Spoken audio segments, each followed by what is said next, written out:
ప్రపంచ హిమోఫీలియా దినోత్సవం గురించి చెప్పుకుందాం. మనకు ఏదైనా దెబ్బ తగిలినప్పుడు కొంచెం రక్తం కారి వెంటనే గడ్డ కడుతుంది. రక్తం గడ్డ కట్టకుండా ఆగకుండా రక్తస్రావం అవుతూ ఉంటే ప్రాణాలకి ముప్పు వాటిల్లే ప్రమాదం ఉంది. ఈ అరుదైన వ్యాధిని వైద్య పరిభాషలో హిమోఫీలియా అంటారు. ఈరోజు వరల్డ్ హిమోఫీలియా డే. ప్రపంచ హిమోఫీలియా సమాఖ్య ఏటా ఏప్రిల్ 17న హిమోఫీలియా దినం నిర్వహిస్తుంది. హిమోఫీలియా గురించి అవగాహన కల్పించడానికి, ఈ సమస్యతో బాధపడే వారికి మెరుగైన జీవితం గడపడానికి సహాయపడేందుకు దీన్ని నిర్వహిస్తున్నారు. ఈ సందర్భంగా హిమోఫీలియా అంటే ఏమిటి, దీని లక్షణాలు, ఎందుకు వస్తుంది అనే దానిపై ఈ విషయాలు తెలుసుకుందాం. హిమోఫీలియా అంటే మనిషి శరీరంలో రక్త ప్రసరణ వ్యవస్థలో రక్తం గడ్డ కట్టేందుకు కొన్ని రసాయనాలు ఉంటాయి. వాటిని కోయాగ్యులేషన్ ఫ్యాక్టర్స్ అంటారు. ఇవి లేకపోతే మనకు ఏదైనా దెబ్బ తగిలినప్పుడు ఆగకుండా రక్తస్రావం అవుతూ ఉంటుంది. ఈ వ్యాధిని హిమోఫీలియా ఏ, బిగా విభజించారు.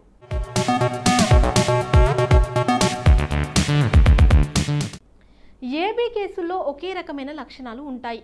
ఫ్యాక్టర్ 8 లోపం కారణంగా హిమోఫీలియా ఏ వస్తుంది. ఫ్యాక్టర్ 9 లోపం కారణంగా బి వస్తుంది. ఈ లక్షణాలు కనిపిస్తాయి. హిమోఫీలియా కారణంగా ఏదైనా దెబ్బ తగిలినప్పుడు ఆగకుండా రక్తస్రావం అవుతూ ఉంటుంది. కొన్నిసార్లు నోటిలో, ముక్కు ద్వారా బ్లీడింగ్ కావచ్చు. చిన్న ఘాటుకే రక్తస్రావం ఎక్కువగా ఉంటుంది. ఎలాంటి గాయం లేకుండానే కీళ్ళలో రక్తస్రావం జరుగుతుంది. దీనివల్ల భవిష్యత్తులో తీవ్ర దుష్పరిణామాలు సంభవించే అవకాశం ఉంది. హిమోఫీలియా ఎక్కువగా వారసత్వంగా వచ్చే జన్యుపరమైన వ్యాధి. రక్త ప్రసరణ వ్యవస్థకు చెందిన ఈ సమస్య ఎక్కువగా మగపిల్లలకు మాత్రమే సంక్రమించే అవకాశం ఉంది. చికిత్స. హిమోఫీలియా బాధితులు దెబ్బలు తగలకుండా జాగ్రత్త పడాలి. బాధితులు చికిత్స కోసం ఒకరోజు ఆసుపత్రిలో ఉంటే సరిపోతుంది. ప్రస్తుతం అత్యాధునిక మోనోక్లోనల్ యాంటీబాడీ చికిత్స విధానం అందుబాటులోకి వచ్చింది. ఫ్యాక్టర్ 8 స్థాయిలు మెరుగుపడడానికి ఇది సహాయపడుతుంది.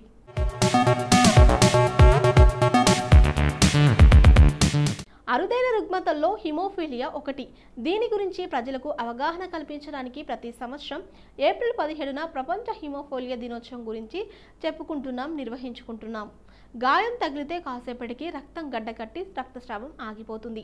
కానీ కొందరిలో చిన్న గాయం తగిలినా రక్తం గడ్డకట్టదు, రక్తస్రావం జరుగుతూనే ఉంటుంది. ఇలా అరుదైన రుగ్మత హిమోఫీలియా.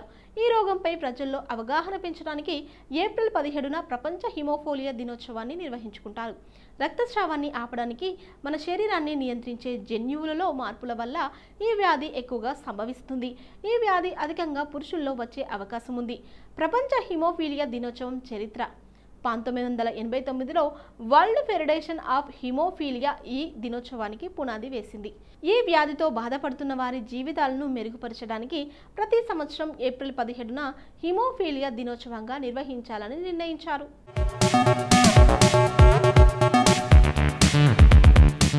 హిమోఫీలియా రోగం ఈనాటిది కాదు. ప్రాచీన ఈజిప్ట్లో హిమోఫీలియా కేసులు నమోదైనట్టు చెబుతారు.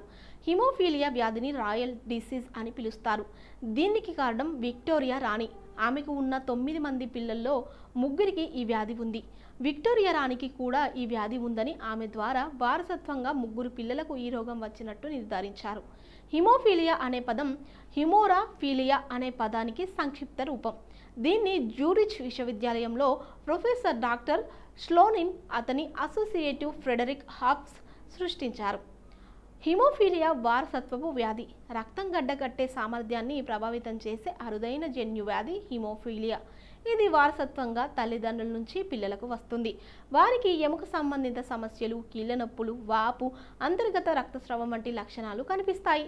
సరైన సమయంలో నిర్ధారణ చేసి మందులు వాడకపోతే ఒక్కోసారి ప్రాణాంతకంగా మారే అవకాశం ఉంది.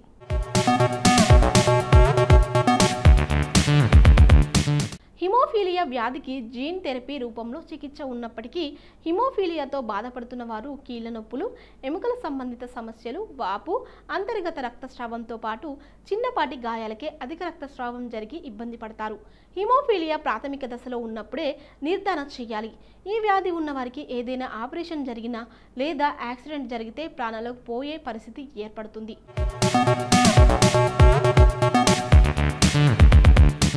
ఇప్పటివరకు ప్రపంచ హిమోఫీలియా దినోత్సవం గురించి మనకు తెలియని కొన్ని ఆసక్తికరమైన నిజాలు తెలుసుకున్నాం కదా. మరి ఏప్రిల్ 17వ తేదీన ఒక్కసారి చరిత్రలోకి వెళ్ళి చూస్తే ఎంతో మంది ప్రముఖుల జననాలు జరిగాయి. మరి ఒక్కసారి చరిత్ర పుటల్లోకి వెళ్ళి నేడు జన్మించిన ప్రముఖులు ఎవరో తెలుసుకుందాం రండి.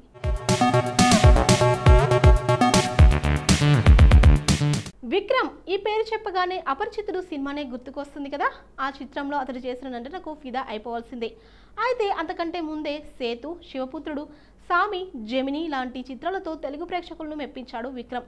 విభిన్నమైన కథాంశం ఎంచుకొని తెర మీద నటుడికి పర్యాయపదంగా మారాడు.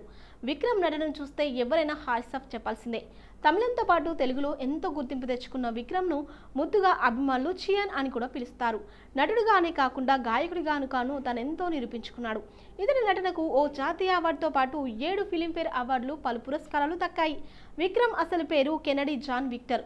1966 ఏప్రిల్ 15న జన్మించారు. ఆరంభంలో విక్రమ్ చిరునవ్వులో వరమిస్తావా, అక్క పెత్తనం, చెల్లెలి కాపురం, బంగారు కుటుంబం, ఆడాళ్ళ మజాక, ఊహ, అక్క బాగున్నావా, మెరుపు కుర్రాల రాజ్యం, 9 నెలలు, యూత్ వంటి స్ట్రైట్ తెలుగు మూవీస్లో నటించారు. సేతు ఘన విజయం సాధించిన తర్వాత కూడా అంతకుముందు అంగీకరించిన యూత్ చిత్రాన్ని పూర్తి చేశారు విక్రమ్.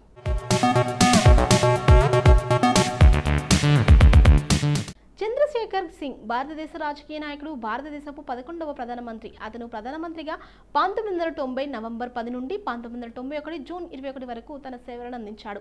చంద్రశేఖర్ ఉత్తరప్రదేశ్ రాష్ట్రంలోని బల్లియా జిల్లాకు చెందిన ఇబ్రహీంపట్టి గ్రామంలో 1927 ఏప్రిల్ 15న రైతు కుటుంబంలో జన్మించాడు. అతను సోషలిస్ట్ పార్టీ సిద్ధాంతాలకు అనుగుణంగా జీవితాంతం పనిచేసిన రాజకీయ యోధుడు చంద్రశేఖర్.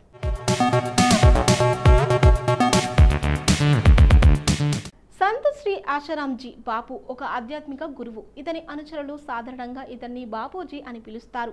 బాపూజీ దేశ విదేశాల్లో విస్తృతంగా పర్యటనలు జరిపారు. సత్సంగ్, యోగా, వేదాంతం, భక్తి, ముక్తి వంటి విషయాల గురించి బోధిస్తారు. 1993లో ప్రపంచ మతాల పార్లమెంటులో గ్లోబల్ మతాల అసెంబ్లీ కమిటీ సభ్యునిగా ఉన్నారు.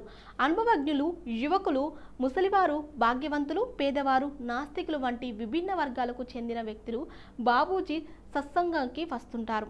కొందరు భక్తి, ధ్యానం వంటి విషయాలపై ఆసక్తి చూపుతారు. మరికొందరు తమ సమస్యలు, వ్యాధుల గురించి సలహాలు, ఓదార్పులు ఆశిస్తారు.